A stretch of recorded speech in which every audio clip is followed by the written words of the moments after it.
जो आप सभी का 27 फरवरी से परीक्षा शुरू होने जा रहा है साथी। और आज की क्लास में देखेंगे जीके और जीएस और आपके जो साइंस के जो important question, physics, chemistry, biology, history, polity, geography, economics हो गया, पूरा का पूरा निचोड़ संग्रह करेंगे जो आपके प्रीवियस ईयर में लगातार प्रश्न पूछे गए हैं। तो सभी साथी से रिक्वेस्ट है कि अगर आप लोग इस बार बिहार डीएलएड एंट्रेंस एग्ज़ाम को अच्छे नंबर से क्वालिफाई करना चाहते हैं तो साथी क्लास को बिना स्किप किए हुए अंत तक देखेंगे आप सभी साथी, क्योंकि पिछले बार जो आप लोगों का हम तैयारी कराए थे बिहार डीएलएड एंट्रेंस एग्ज़ाम का, प्रत्येक वीडियो से आपके परीक्षा में हर एक शिफ्ट में लगातार भर भर के प्रश्न पूछे गए थे। तो आज की क्लास में देखेंगे साथी प्रीवियस ईयर का इम्पोर्टेंट क्वेश्चन जो सबसे ज़्यादा महत्वपूर्ण है। तो चलिए, जितने साथी क्लास में पहली बार हैं विजिट किए बिहार डीएलएड एंट्रेंस एग्ज़ाम से पल पल की जानकारी प्राप्त करने के लिए सभी साथी फटाफट चैनल को सब्सक्राइब कर लीजिए और बगल में एक बेल आइकन प्रेस करके ऑल पे ज़रूर आप लोग सेव कर लीजिएगा। देखिए, पहला नंबर सवाल पूछा गया है, किसी मनुष्य के शरीर का सामान्य जो तापक्रम है यह कितना होता है? बताएंगे किसी मनुष्य के शरीर का जो सामान्य तापक्रम है यह कितना फ़ारेनहाइट होता है? तो आप सभी लोग याद रखिएगा साथी, सही आंसर है 98 फ़ारेनहाइट, जो ऑप्शन नंबर ए में आपको दिया गया है राइट आंसर। तो ए ऑप्शन को लॉक करेंगे और नेक्स्ट आगे बढ़ेंगे। चलिए आगे देखेंगे, अगला क्वेश्चन पूछा गया सवाल है, बताएंगे किसी ठोस पदार्थ के बिना द्रव्य में बदले सीधे वाष्प अवस्था में परिवर्तन होने को क्या कहते हैं? सभी साथी क्लास को अंत तक देखेंगे बिना स्किप किए हुए अगर आपको इस बार डीएलएड एंट्रेंस एग्ज़ाम को क्रैक करना है। तो साथी देखिए, याद रखिएगा आप लोग, सही आंसर है ऑप्शन नंबर सी आप लोग लॉक करेंगे यहाँ पे और आगे बढ़ेंगे। सही जवाब है। क्लास के पीडीएफ भी आपको दिया जाएगा, आगे बताएंगे। देखिए 3 नंबर सवाल है, ऊर्ध्वपातज पदार्थ क्या है? ऊर्ध्वपातज पदार्थ क्या है? तो आप लोग याद रखेंगे यहाँ पे सही आंसर है डी ऑप्शन को लॉक करेंगे, उपयुक्त सभी। जो यहाँ पे डी ऑप्शन में आपको दिया गया है उपयुक्त सभी, डी ऑप्शन को लॉक करेंगे और आगे बढ़ेंगे। सभी साथी क्लास को फटाफट से लाइक कर दीजिए। जितने लोग क्लास में जुड़ गए हैं सेशन को लाइक कर देंगे आगे चलने से पहले। किस ताप पर कोई पदार्थ ऊष्मा प्रकार द्रव्य में परिणत होता है वह क्या कहलाता है? परिणत होता है वह क्वथनांक कहलाता है, गलनांक, वाष्पन, इनमें से कोई नहीं। चलिए बताएंगे आप लोग सही आंसर क्या रहेगा। लगातार आपके परीक्षा में प्रश्न पूछे गए हैं तो याद रखिएगा बी ऑप्शन को लॉक करेंगे आप लोग, आगे बढ़ेंगे। गलनांक आप लोग याद रखिएगा, बी ऑप्शन रहेगा राइट आंसर। चलिए आगे देखेंगे साथी, अगला क्वेश्चन पूछा गया है, जिस ताप पर कोई द्रव्य ऊष्मा पाकर वाष्प में बदलता है तो वह क्या कहलाता है? याद रखेंगे आप लोग, सही आंसर है सी ऑप्शन, क्वथनांक आप लोग याद रखिएगा। चलिए 6 नंबर सवाल देखेंगे, यहाँ पे पूछा गया क्वेश्चन है, सभी लोग याद रखिएगा जी। सवाल है कि एक ही प्रकार के परमाणु निम्न में से किसमें मिलता है? खनिज यौगिक में, खनिज मिश्रण, प्राकृतिक तत्व में, इनमें से कोई नहीं। सही आंसर बताएंगे आप लोग। प्रत्येक प्रश्न के लिए बताने के लिए आपको मात्र 5 सेकेंड का वक्त दिया जाएगा और उसके बाद हम आपको आंसर बता देंगे। तो आप सभी लोग याद रखिएगा ऑप्शन नंबर सी, प्राकृतिक त्वरण आप लोग तत्व आप लोग याद रखिएगा जी। आगे देखेंगे, अगला क्वेश्चन पूछा गया है, 7 नंबर सवाल है, 2 या 2 से अधिक तत्वों की मात्रा के विचार से एक निश्चित अनुपात में संयोग करने से बना पदार्थ क्या कहलाता है? बताएंगे सभी साथी आंसर करेंगे फटाफट से, राइट आंसर क्या रहेगा? 2 या 2 से अधिक तत्वों की मात्रा के विचार से एक निश्चित अनुपात में संयोग करने से बना पदार्थ क्या कहलाता है? तत्व कहलाएगा, यौगिक, मिश्रण या ठोस कहलाता है। तो याद रखिएगा आप लोग, सही आंसर है ऑप्शन नंबर बी ऑप्शन को लॉक करेंगे और आगे बढ़ेंगे जी। रोज़ाना आप लोग क्लास में जुड़ेंगे, रोज़ाना आप लोगों को साथी क्लास प्रैक्टिस सेट लगातार आप सभी को दिया जा रहा है इस चैनल के माध्यम से, तो प्रत्येक क्लास को ज्वाइन करना है जी। अगर आपको इस बार अच्छा नंबर से क्वालिफाई करना है तो सभी साथी 2 या 2 से अधिक शुद्ध पदार्थ को किसी भी अनुपात में मिला देने से वह क्या बनता है? तो याद रखेंगे आप लोग, सही आंसर है मिश्रण बनता है। क्या? मिश्रण आप लोग याद रखिएगा जी। चलिए आगे देखेंगे, अगला क्वेश्चन है, याद रखिएगा, ऐसे तत्व जिसमें धातु और अधातु दोनों के गुण पाए जाते हैं तो वह क्या कहलाते हैं? तो आप सभी लोग याद रखेंगे, उपधातु कहलाते हैं। क्या कहलाते हैं? उपधातु आप लोग याद रखिएगा। बी ऑप्शन रहेगा इस प्रश्न का राइट आंसर। चलिए देखेंगे, अगला क्वेश्चन पूछा गया है, सभी साथी आंसर करेंगे। यहाँ पे 10 नंबर सवाल है कि निम्नलिखित में से कौन धातु होते हुए भी विद्युत का कुचालक है? टीन है, कॉपर है, लेड या निकेल है? चलिए बता दीजिए सभी साथी फटाफट से, राइट आंसर क्या रहेगा?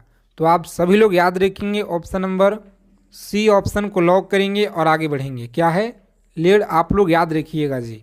चलिए देखेंगे, अगला प्रश्न पूछा गया है कि निम्नलिखित में से किस धातु में धातुई चमक पाई जाती है? बताएंगे धातुई चमक पाई जाती हैं। सही आंसर याद रखेंगे उपयुक्त दोनों में। याद रखेंगे ग्रेफाइट हो गया, आयोडीन हो गया, ये दोनों में आप लोग याद रखिएगा, सी ऑप्शन रहेगा यहाँ पे राइट आंसर। क्लास को जो पीडीएफ साथी आप लोग व्हाट्सएप चैनल को फटाफट ज्वाइन कीजिए और टेलीग्राम चैनल को, ठीक है, पीडीएफ आप लोगों को वहीं पे दिया जाता है, तो सभी साथी ज्वाइन कर लीजिए। टेलीग्राम चैनल का लिंक आपको डिस्क्रिप्शन में दिया गया है जी। निम्नलिखित में से कौन एक जो है उपधातु है? और पिछले साल जो आपका परीक्षा हुआ है, मात्र 19 मिनट का वीडियो, जहां से आपके प्रत्येक शिफ्ट में सवाल यहां से पूछे गए थे, तो इस वीडियो को आप लोग जरूर देख लीजिएगा। इसका लिंक आपको हम डिस्क्रिप्शन में प्रोवाइड करा देंगे, चाहे आप लोग पॉपुलर वीडियो में देखिएगा, सबसे ऊपर में होगा। निम्नलिखित में से कौन एक उपधातु है? बताइए। 12 नंबर सवाल है कि निम्नलिखित में से कौन एक उपधातु है? तो आप सभी लोग याद रखेंगे, बी ऑप्शन रहेगा इस प्रश्न का राइट आंसर। जर्मेनियम आप लोग याद रखिएगा जी। चलिए देखेंगे, अगला क्वेश्चन है कि निम्नलिखित में से किस पदार्थ में ऑक्सीजन नहीं है? तो याद रखेंगे किस पदार्थ में ऑक्सीजन नहीं है। सीमेंट हो गया, रेत, मिट्टी का तेल हो गया या कांच हो गया? तो आप सभी लोग याद रखेंगे, इंपॉर्टेंट सवाल है, मिट्टी का तेल याद रखिएगा, सी ऑप्शन रहेगा इस प्रश्न का राइट आंसर जी। सी ऑप्शन आप लोग याद रखिएगा। चलिए देखेंगे, अगला क्वेश्चन पूछा गया है, बताएंगे आप लोग। सभी साथी क्लास को लाइक कर दीजिए फटाफट से आगे चलने से पहले। जितने साथी क्लास में अगर पहली बार विजिट किए हैं तो प्लीज़ साथी चैनल को आप लोग जरूर सब्सक्राइब कर लीजिएगा और बगल में ही एक बेल आइकन होगा, उसे प्रेस करके ऑल पे ज़रूर आप लोग सेव कर लेंगे। निम्न में से कौन न तो तत्व है और न ही यौगिक है? बताएंगे। न तो तत्व है और न ही यौगिक है, तो आप लोग याद रखेंगे वायु है जी। कौन सा? वायु है। ऑप्शन नंबर ए आप लोग याद रखिएगा, बिल्कुल सही जवाब है। ये ऑप्शन को लॉक करेंगे और नेक्स्ट आगे बढ़िएगा। चलिए आगे देखेंगे, अगला क्वेश्चन पूछा गया है आपके परीक्षा में, पदार्थ का चतुर्थ अवस्था क्या है? पदार्थ का जो चतुर्थ अवस्था है यह क्या है? सभी लोग याद रखेंगे प्लाज्मा। प्लाज्मा आप लोग याद रखेंगे, राइट आंसर है जी। अगला क्वेश्चन देखिए, यहाँ पे पूछा गया है 16 नंबर प्रश्न, निम्नलिखित में से कौन एक यौगिक है? बताएंगे। निम्नलिखित में से कौन एक यौगिक है? तो सही आंसर याद रखिएगा रेत। कौन सा? रेत आप लोग याद रखेंगे, बिल्कुल सही जवाब है। सभी साथी क्लास को अंत तक देखेंगे बिना स्किप किए हुए। अगर आपको इस बार एग्ज़ाम अच्छे नंबर से, अगर आपको जो है एग्ज़ाम साथी क्रैक करना है अच्छे नंबरों से, तो आप लोग क्लास को अंत तक देखिए। क्लास क्वेश्चन अगर आपको अच्छे लगते हैं तो क्लास को लाइक कीजिएगा और फ्रेंड्स के पास जरूर शेयर कीजिएगा। विरंजक चूर्ण क्या है? बताइए। विरंजक चूर्ण जो है आपका क्या है? याद रखिएगा आप लोग, सही आंसर है ऑप्शन नंबर बी, यौगिक आप लोग याद रखिएगा, राइट आंसर। आगे देखेंगे अगला क्वेश्चन पूछा गया आपके परीक्षा में, सभी साथी याद रखिए यहाँ पे बारूद होता है, बारूद क्या है तो मिश्रण है जी। चलिए देखेंगे अगला क्वेश्चन, सभी लोग याद रखिएगा, कोयला क्या है, कोयला तत्व है, यौगिक है, मिश्रण है या तरल है। तो आपका सही आंसर क्या रहेगा कमेंट बॉक्स में अपना जरूर बताइएगा। देखते हैं कितने साथी लोग सही आंसर देते हैं ईमानदारी से। हीरा क्या है, तो हीरा आप लोग याद रखिएगा, हीरा एक जो है तत्व होता है, क्या है तो हीरा एक तत्व है। आगे देखेंगे अगला प्रश्न है, सभी लोग याद रखिएगा अच्छे से कि विश्व का प्रत्येक पदार्थ अत्यंत सूक्ष्म कणों से मिलकर बना होता है, यह जो सर्वप्रथम किसने कहा। तो आप लोग याद रखेंगे सर्वप्रथम किसने कहा, सही आंसर आप लोग याद रखेंगे कनाद ने कहा। किसने, कनाद ने आप लोग याद रखेंगे, बी ऑप्शन रहेगा यहाँ पे राइट आंसर जी। चलिए देखेंगे अगला क्वेश्चन पूछा गया है कि वायु निम्नलिखित में से क्या है, बताएंगे वायु निम्नलिखित में से क्या है। सभी साथी फटाफट आंसर करेंगे यहाँ पे। सही आंसर आप लोग याद रखिएगा, परीक्षा में लगातार पूछे गए सवाल। ऑप्शन नंबर सी मिश्रण आप लोग याद रखिएगा, राइट आंसर है मिश्रण। आगे देखिए 23 नंबर सवाल आपकी स्क्रीन पे, बताएंगे निम्नलिखित में से रासायनिक यौगिक कौन सा है, रासायनिक यौगिक कौन सा है। चलिए बताएंगे आप लोग रासायनिक यौगिक यहाँ पे कौन सा है। तो सही जवाब है सी ऑप्शन, अमोनिया आप लोग याद रखेंगे, सी ऑप्शन रहेगा राइट आंसर। आगे देखिए निम्नलिखित में से मिश्रण क्या है, बताएंगे निम्नलिखित में से मिश्रण क्या है। सही आंसर आपका बताना है क्या रहेगा। बहुत बार आपके परीक्षा में सवाल पूछे गए हैं जी, सभी साथी याद रखेंगे, जो भी सवाल आपको हम कराएंगे सारे के सारे इम्पोर्टेंट क्वेश्चन हैं, आपके परीक्षा में पूछे गए सवाल हैं। तो याद रखिएगा बी ऑप्शन रहेगा यहाँ पे राइट आंसर। आगे देखेंगे 25 नंबर प्रश्न है कि निम्नलिखित में से किसे वर्गीकी का पितामह कहा जाता है। बताएंगे आप लोग वर्गीकी का जो पितामह किसे कहा जाता है। तो सही जवाब है लिनियंस को कहा जाता है, लिनियंस ऑप्शन नंबर सी आप लोग याद रखिएगा जी। आगे देखेंगे अगला क्वेश्चन है 26 नंबर सवाल है, जिन पौधे पे बीज बनते हैं किंतु पुष्प नहीं लगते हैं वह क्या कहलाते हैं। पुष्प नहीं लगते हैं, याद रखिएगा आप लोग। सही जवाब है ऑप्शन नंबर बी आप लोग याद रखेंगे, अनावृत बीजी आप लोग याद रखिएगा, बी ऑप्शन रहेगा आपका राइट आंसर। चलिए देखेंगे अगला क्वेश्चन है, सभी साथी क्लास को लाइक कर दीजिए और जितने लोग चैनल पे अगर पहली बार विजिट किए हैं साथी तो चैनल को आप लोग जरूर सब्सक्राइब कीजिएगा। जीवाणु की खोज किसने की, बताएंगे जीवाणु का जो खोज है यह किसने की। तो सही आंसर याद रखेंगे डी ऑप्शन बिल्कुल सही जवाब है, लिवेन हुक आप लोग याद रखेंगे, लिवेन हुक आप लोग याद रखिएगा, डी ऑप्शन रहेगा राइट आंसर जी। आगे देखेंगे अगला प्रश्न पूछा गया है, जीवाणुओं की साधारण आकृति क्या होती है। जीवाणुओं की साधारण जो आकृति है यह क्या होती है। चलिए सभी साथी फटाफट कमेंट करके बताएंगे यहाँ पे। तो ए ऑप्शन को आप लोग याद रखिएगा, जो परीक्षा में लगातार पूछे गए हैं। आगे देखेंगे अगला प्रश्न है, जो जीवाणु आकार में सबसे छोटा होते हैं वह क्या कहलाते हैं। जो जीवाणु आकार में सबसे छोटे होते हैं वह क्या कहलाते हैं। तो याद रखिएगा आप लोग गोलाणु कहलाते हैं, क्या है गोलाणु आप लोग याद रखेंगे, ए ऑप्शन रहेगा राइट आंसर। चलिए देखेंगे अगला क्वेश्चन है कि निम्नलिखित में से कौन सर्वाधिक संख्या में पाए जाते हैं। बताएंगे निम्नलिखित में से कौन जो है सर्वाधिक संख्या में पाए जाते हैं। सही आंसर याद रखेंगे जीवाणु, क्या है जीवाणु आप लोग याद रखेंगे, सी ऑप्शन रहेगा इस क्वेश्चन का राइट आंसर जी। चलिए देखेंगे अगला प्रश्न, सभी साथी फटाफट आंसर करेंगे। लगातार आपके डीएलएड परीक्षा में प्रश्न पूछे गए हैं। 31 नंबर सवाल है कि निम्न में से सबसे छोटा जीव कौन सा है। बताइए सबसे छोटा जीव यहाँ पे कौन सा है। तो माइकोप्लाज्मा आप लोग याद रखेंगे, कौन सा माइकोप्लाज्मा आप लोग याद रखिएगा। चलिए नेक्स्ट क्वेश्चन देखिए, यहाँ पे पूछा गया है कि दधी जमने में निम्नलिखित में से दही जमने में निम्नलिखित में से किस सूक्ष्मजीव का प्रयोग किया जाता है जी? बताएंगे किस सूक्ष्मजीव का प्रयोग किया जाता है? तो सही आंसर आप लोग याद रखिएगा लैक्टोबैसिलस आप लोग याद रखेंगे। सही जवाब है डी ऑप्शन आपका राइट आंसर है। चलिए आगे देखेंगे, पूछा गया सवाल है आपकी परीक्षा में कि सर्वप्रथम विषाणु की खोज किसने की? बताएंगे 33 नंबर सवाल आपकी स्क्रीन पे। सर्वप्रथम विषाणु की जो खोज है यह किसने की? तो सही आंसर याद रखिएगा बी ऑप्शन रहेगा यहाँ पे राइट आंसर इवानोव्स्की आप लोग याद रखेंगे। चलिए आगे देखेंगे, अगला क्वेश्चन पूछा गया है हाइड्रोफोबिया रोग उत्पन्न होता है। हाइड्रोफोबिया रोग उत्पन्न होता है जीवाणु के कारण, कवक से, विषाणु, प्रोटोजवा से। चलिए सही आंसर आप लोग बताएंगे। सही आंसर याद रखिएगा आप लोग क्या है? तो सी ऑप्शन को लॉक करेंगे, विषाणु। क्या है? विषाणु आप लोग याद रखिएगा।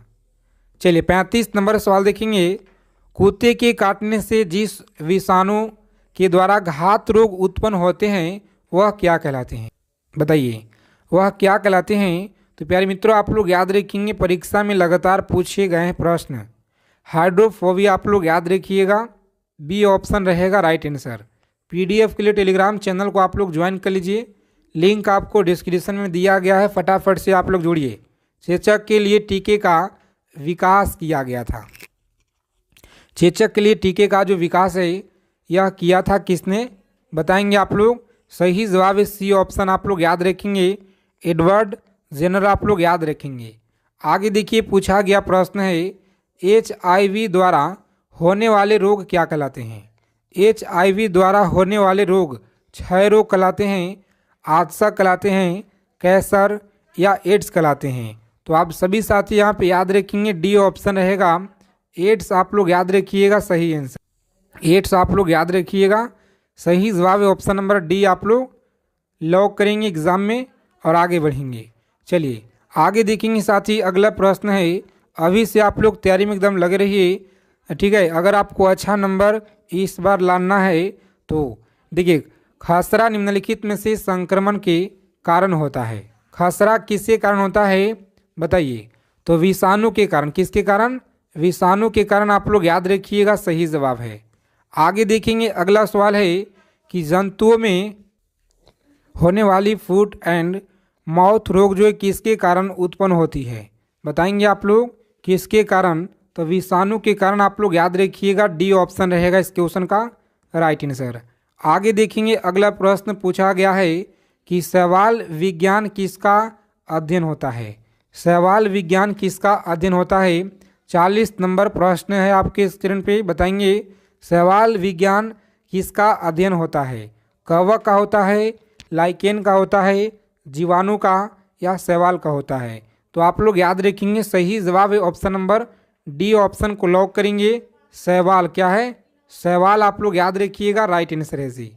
चलिए आगे देखेंगे, अगला क्वेश्चन पूछा गया है आपकी परीक्षा में, निम्नलिखित में से कौन सा स्वपोषित है? बताएंगे आप लोग कौन सा स्वपोषित है? सही आंसर आप लोग याद रखेंगे, ऑप्शन नंबर बी ऑप्शन को लॉक करेंगे और आगे बढ़ेंगे। सवाल आपका राइट आंसर है। चलिए देखेंगे, अगला क्वेश्चन है कि निम्न में से कौन जो है जैव उर्वरक के रूप में उपयोग होता है?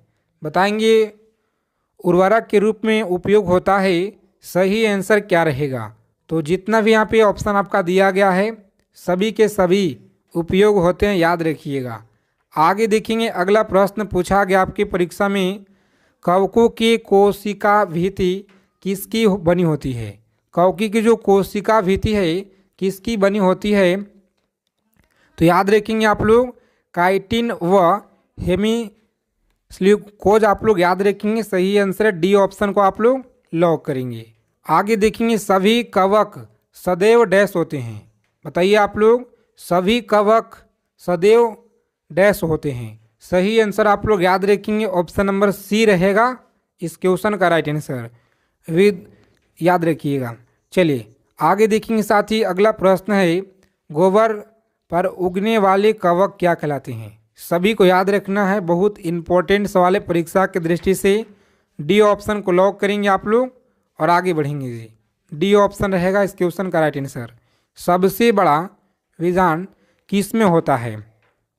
चलिए फटाफट से आप लोग कमेंट करके बताइए यहाँ पे कि इसमें होता है, तो सही जवाब है सी ऑप्शन को आप लोग लॉक करेंगे।